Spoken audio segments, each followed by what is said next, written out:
नमस्कार, द महाराष्ट्र न्यूजमध्ये आपले स्वागत। शिवसेनेचे माजी आमदार स्वर्गवासी सुरेशभाऊ गोरे यांच्या संकल्पनेतून चालू होत असलेल्या खेड पंचायत समिती या इमारतीच्या कामाची पाहणी शिवसेनेचे आमदार बाबाजी काळे यांनी स्वतः जाऊन केली।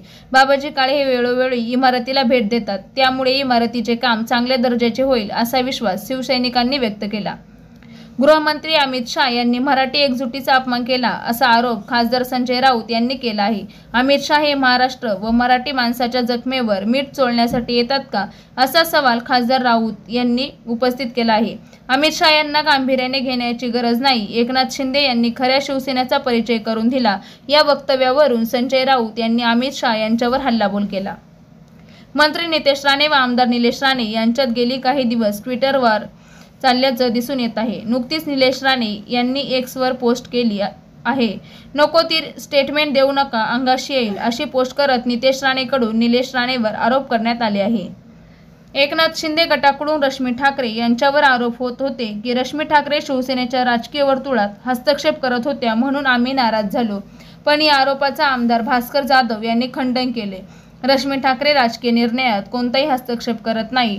ठाकरे किंवा त्यांच्या घराण्याला बदनाम करण्याचा तो एक विरोधकांचा कट होता, असं भास्कर जाधव यांनी सांगितलं।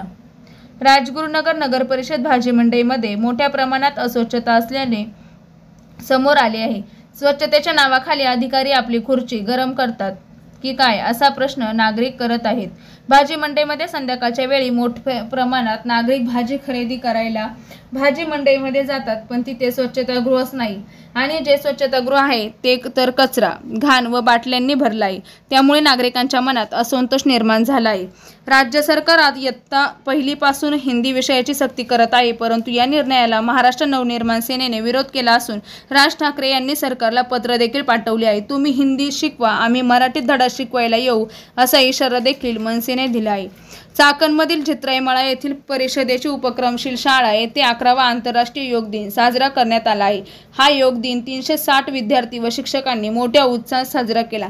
एक पृथ्वी एक आरोग्य असा संदेश या योग दिनातून देण्यात आला आहे। Bureau report, the Maharashtra news, Pune. आपल्या भागातील महत्त्वपूर्ण बातम्या पाहण्यासाठी आजच आमच्या चॅनलला सबस्क्राइब करा आणि बेल आयकॉन प्रेस करा। आणि तुम्ही जर आमच्या बातम्या फेसबुकवर पाहत असाल तर आजच आमच्या फेसबुक पेजला लाईक, शेअर